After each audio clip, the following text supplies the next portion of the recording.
Welcome to online learning platform. Myself, Dr. Trusha, Assistant Professor at Ganpat University Institute of Physiotherapy. In last lecture, we learned about the walking and walking aids. In today's lecture, we learn about the crutches. So, type of crutches are axillary crutch, elbow crutch, and gutter crutch. This is the figure.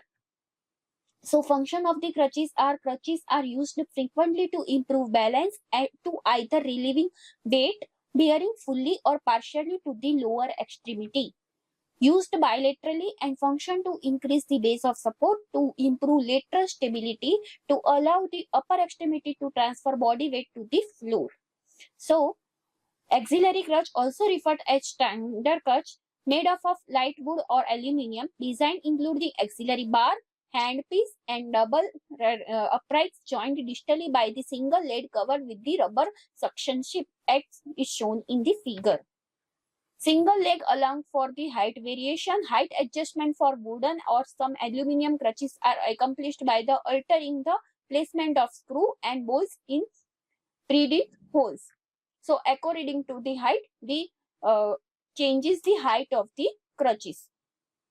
Hand grip should be adjusted to allow the elbow to be slightly flexed when weight is not being taken. Weight is transmitted down the arm to the handpiece when the elbow is extended to avoid the weight be taken through the axillary pads, as this could be lead to neurapraxia of the radial nerve or a brachial plexus. So measurement of the crutches in supine leg with shoe off. Measure from the apex of the axilla to the medial malleolus with shoe on from the 5 cm vertically down from the apex of the axilla to the 20 cm lateral to the heel of the shoe. In standing position measurement, crutch should be measured from the point of the approximately 2 inches below the axilla to the 2 inches lateral and 6 inches anterior to the foot. So hand grip assessment with the elbow slightly flexed from the 5 cm below the apex of the axilla to the ulnar styloid process. Advantage of crutches: auxiliary crutch improve balance and lateral stability and provide functional emulation with the restricted weight bearing. Disadvantage: because of the tripod stance required to use crutches and resultant large base of support, crutches are awkward in a small areas. Some patient has a tendency to lean on the axillary bar. This causes pressure at the radial groove of the humerus, creating a situation of potential damage to the radial nerve as well as to adjacent vascular structure in the axilla. So we move forward to the elbow crutch. This constructed of the aluminium design, including a single upright forearm cuff and hand grip.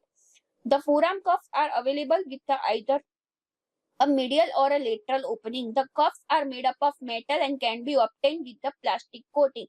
Cuff placement should be on the approximal third of the forearm, approximately 1 to 1.5 inches below the elbow. These crutches are particularly suitable for the patient who with the good balance and strong arms. So advantage of the forearm crutches are: the forearm cuff allow use of hand without the crutches becoming disengaged. They are easily adjusted and allow functional stair climbing activities. Elbow clutch are most frequent type of crutch of stair climbing activities for individual wearing a bilateral KAFO, knee ankle foot orthosis. Disadvantage of the elbow crutches are: elbow crutches provided late lateral support owing to absence of auxiliary bar. Cuff may be difficult to remove. So measurement of the elbow crutch: lying position with the shoe on, the elbow is slightly flexed and measurement is taken from the ulnar styloid process to 20 cm lateral to the heel of the shoe. Once the patient is standing with the support, the length must be checked. Next moving type is gutter crutch.